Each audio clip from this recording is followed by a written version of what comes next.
بسم اللہ الرحمن الرحیم۔ پیارے ناظرین محترم، السلام علیکم۔ آج کا ہمارا واقعہ ہے ایک گناہ گار کی توبہ کا سبق آموز واقعہ۔ بیان کیا جاتا ہے کہ کسی ولی خدا کے زمانے میں ایک شخص بہت زیادہ گناہ گار تھا، جس نے اپنی تمام عمر لہو لعب اور بہودہ چیزوں میں گزاری اور آخرت کے لیے کچھ بھی زیادہ راہ اکٹھا نہ کر سکا۔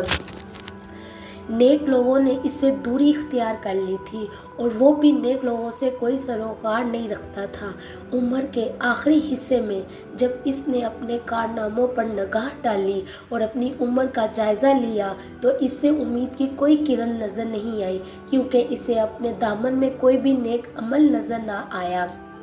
یہ دیکھ کر اس نے ٹھنڈی سانس لی، پھر اس کی آنکھوں سے آنسو بہنے لگے۔ توبہ اور استغفار کے ارادے سے بارگاہ الہی میں عرض کیا، اے دنیا اور آخرت کا مالک، اس شخص کے اوپر رحم کر جس کے پاس نہ دنیا ہے اور نہ آخرت۔ اس کے مرنے کے بعد شہر والوں نے خوشی منائی اور اس کو شہر سے باہر کسی کھنڈر میں پھینک دیا۔ اس موقع پر اس ولی خدا کو عالم خواب میں حکم ہوا، اس کو غسل اور کفن دو اور متقی پرہیزگاروں کے قبرستان میں دفن کرو۔ عرض کیا، اے رب العالم، وہ ایک مشہور اور معروف گنہگار بدکار تھا، وہ کس چیز کی وجہ سے تیرے نزدیک عزیز اور محبوب بن گیا اور تیری رحمت اور مغفرت کا حقدار بن گیا؟ جواب آیا، اس نے جب اپنے آپ کو بے بس، بے یار و مددگار دیکھا تو ہماری بارگاہ میں گریہ زاری کی، ہم نے اس کو اپنی آغوش رحمت میں لے لیا۔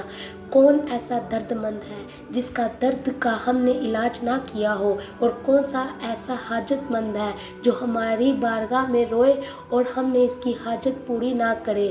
کون ایسا بیمار ہے جس نے ہماری بارگاہ میں گریہ اور زاری کی ہو اور ہم نے اس کو شفا نہ دی ہو؟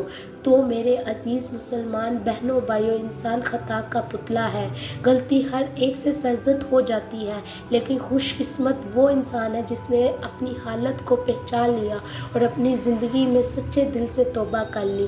تو اللہ پاک ہم سب کو دین و ایمان پر عمل کرنے کی توفیق عطا فرمائے، آمین ثم آمین۔